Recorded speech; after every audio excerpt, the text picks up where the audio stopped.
Olá, alunos! Sejam bem-vindos ao canal da Astra Educa e hoje vamos estudar a posse, uma das etapas mais importantes da investidura em cargo público prevista na Lei nº 8.112 de 1990. Até este momento do curso, já aprendemos que o candidato aprovado em concurso público ainda não é servidor, que a nomeação representa o ato administrativo que o convoca para ocupar o cargo e que, após a nomeação, existe uma sequência de procedimentos até que ele possa iniciar efetivamente suas atividades. O próximo passo dessa sequência é justamente a posse. Trata-se de um instituto muito cobrado em concursos públicos, principalmente porque a Lei nº 8.112 estabelece prazos, requisitos e consequências jurídicas específicas relacionadas a esse momento da carreira do servidor. Antes de analisarmos as regras previstas na legislação, precisamos compreender o conceito de posse. A posse é o ato pelo qual a pessoa nomeada aceita formalmente o cargo público e assume o compromisso de cumprir os deveres, as atribuições e as responsabilidades inerentes ao exercício da função pública. Em outras palavras, é o momento em que o candidato manifesta oficialmente sua vontade de ingressar no serviço público e passa a preencher um dos requisitos indispensáveis para a investidura no cargo. É muito importante compreender que a nomeação e a posse não são a mesma coisa. Essa é uma das principais pegadinhas das bancas examinadoras. A nomeação é um ato praticado pela administração pública que convoca o candidato para ocupar determinado cargo. Já a posse depende da manifestação de vontade do próprio nomeado, que aceita o cargo e apresenta a documentação necessária para formalizar sua investidura. Podemos imaginar essa situação da seguinte maneira. Um candidato é aprovado em concurso público para analista administrativo de um Ministério Federal.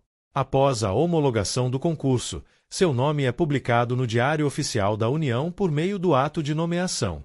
Nesse momento, ele ainda não é servidor público. Somente quando comparecer perante a autoridade competente, apresentar a documentação exigida e assinar o termo de posse é que ocorrerá a formalização desse ato. A Lei nº 8.112 estabelece que a posse ocorrerá no prazo de 30 dias contados da publicação do ato de provimento. Como a nomeação é a principal forma de provimento para o ingresso em cargos efetivos, normalmente esse prazo começa a ser contado a partir da publicação da nomeação. Esse prazo possui enorme importância prática. Caso o candidato deixe transcorrer os 30 dias sem tomar posse, a consequência prevista na própria Lei nº 8.112 é que o ato de nomeação será tornado sem efeito. Isso significa que a nomeação perde sua validade e a administração poderá convocar outro candidato, respeitando a ordem de classificação do concurso. É importante observar que tornar sem efeito a nomeação não significa aplicar qualquer penalidade ao candidato. Na verdade, como ele ainda não tomou posse, sequer chegou a adquirir vínculo jurídico com a administração pública. Simplesmente deixa de existir o ato administrativo que o convocava para assumir o cargo. Outro ponto muito importante é compreender que a posse poderá ocorrer mediante procuração específica. Essa é uma previsão expressa da Lei nº 8.112. Em determinadas situações, o candidato poderá nomear um procurador para representá-lo exclusivamente na prática desse ato, desde que a procuração contenha poderes específicos para esse fim. Essa possibilidade costuma aparecer em provas porque representa uma exceção interessante. Em regra, muitos atos relacionados à vida funcional do servidor exigem sua presença pessoal. Entretanto, a Lei nº 8.112 admite expressamente que a posse seja realizada por intermédio de procurador legalmente constituído. Durante o procedimento de posse, o candidato deverá apresentar uma série de documentos exigidos pela administração pública.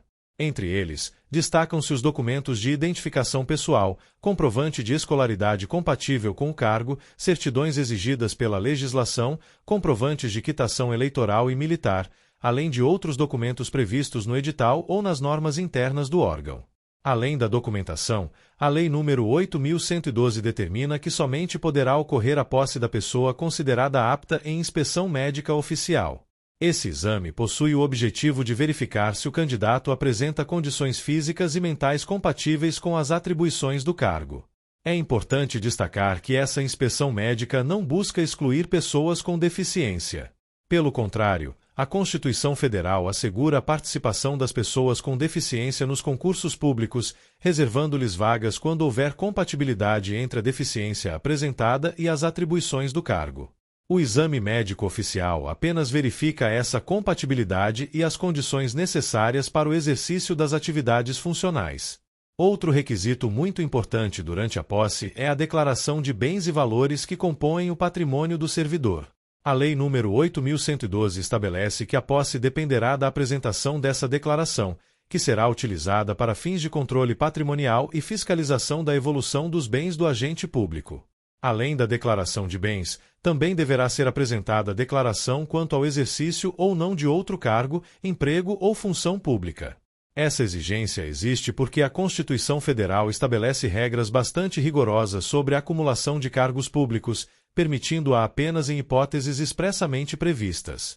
Caso seja constatada uma acumulação incompatível com a Constituição, o candidato deverá optar pelo vínculo permitido ou adotar as providências necessárias para regularizar sua situação antes da posse. Outro aspecto importante é compreender o que acontece juridicamente com a posse. A Lei nº 8.112 dispõe que a investidura em cargo público ocorre com a posse. Isso significa que é justamente nesse momento que a pessoa passa a ser considerada investida no cargo público. Observe que essa informação é frequentemente cobrada em concursos. Muitas questões perguntam em que momento ocorre a investidura. A resposta correta é clara: a investidura ocorre com a posse, e não com a nomeação nem com o exercício.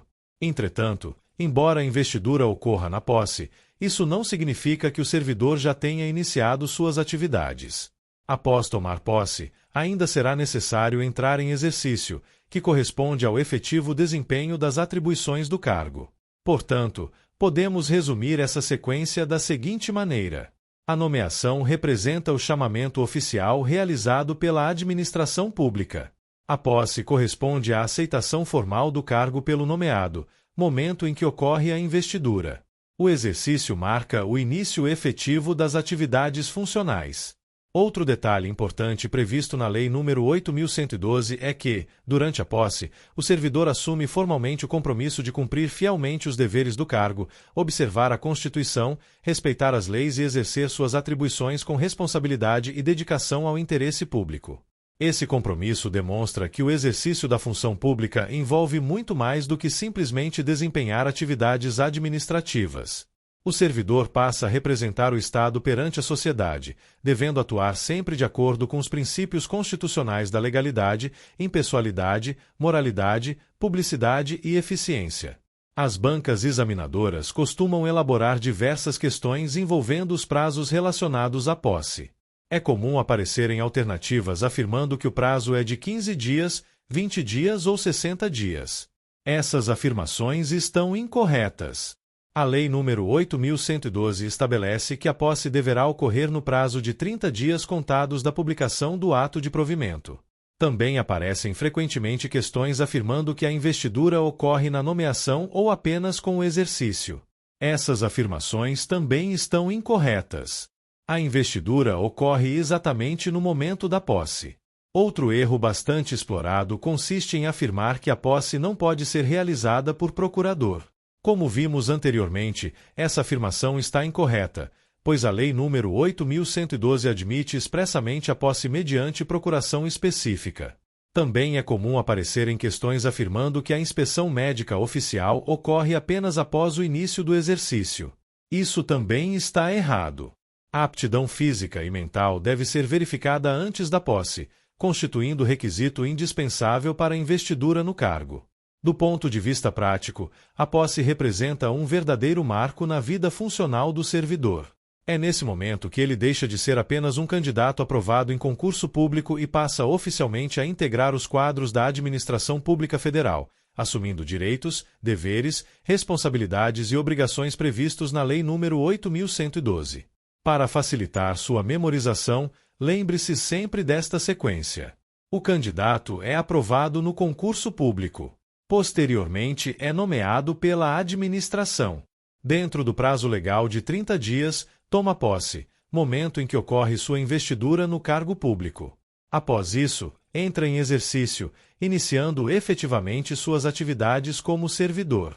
Compreender corretamente essa sequência é essencial para resolver inúmeras questões de concursos públicos, pois praticamente toda a carreira funcional prevista na Lei nº 8.112 começa exatamente nesse momento. Na próxima aula, estudaremos o exercício, compreendendo quando o servidor inicia efetivamente suas atribuições, quais são os prazos estabelecidos pela legislação e quais as consequências jurídicas relacionadas ao início do desempenho das atividades no cargo público.